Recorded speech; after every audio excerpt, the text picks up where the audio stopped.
ها چیست تو دنو بچه بیا بدون بیا آخه جبر دیدا چوکه دیره بو چوکه دی السلام علیکم بیا بدون اینجا خوبه چی تو دام کدی خیلی استودی چی گپای تینجی این دل گردن داره که گپ زنه چی را گپ باینی خدمان اینجا فقط یک گپای چی گپ همین جان تا که توی کلیسین شکو این دوستش داشت در یک محله کلان شدیم این قیار رفیقی کردیم و هم یک دختری خوله بودم بر وقتر نمیگی من بگیرم بتون تا خیلی نگفت حالا که در شدین این خودی شاه میرسه اینا شاه اومد اینا بیا بدون بیا بریم قلم یا آش خوردم میتونی بیا شما بیا مردم هوا بیا بچه اومدن بیا نگاه نکنید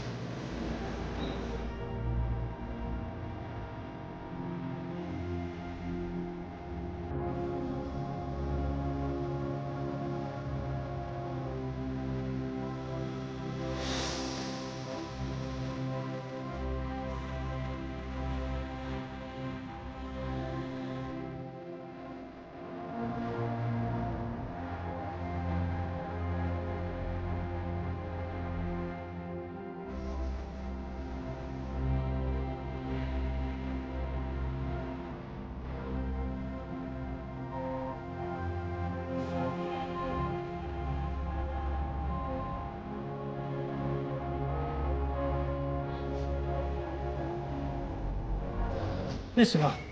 تو چی کلیسی نجات یه رفت که اختصار خیلی بیو جمع بخند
بیا مهمانا بیا بیا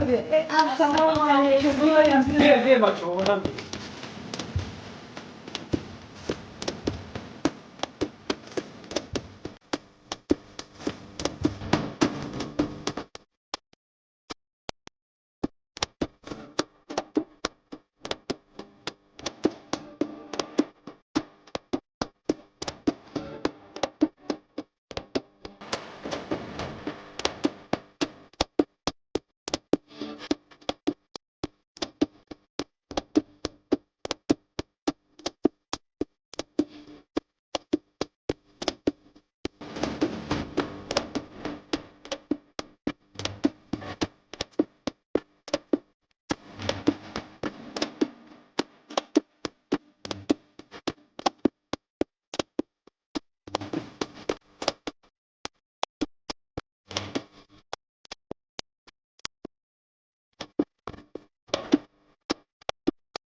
ما تو فرمانیان رو کجا پیدا کنم با درجه فرمانده دانم که خیش تقالو همه سرجم بریم وقتی سفید میخواییم آنه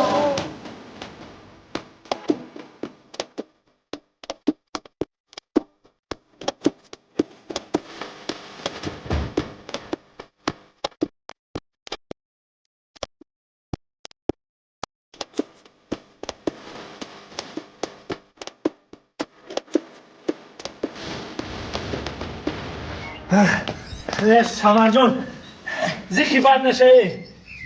خیلی بر وقتر میبودی یک بالا کده ما توغوری میکنیم هم دختر خالمونه زیخی بد نشه کارش زیخ نشه من زیخ نشدم حدی آقا یا لگم آشون بیاره که بخرم رو مردم کش نگیدم او برا راست بگم بیا بریم اگه چی بخیرم مردم میشه خیلی رفتیم مردم کش نگیدم راست پیش پور میریم خیلی رفتیم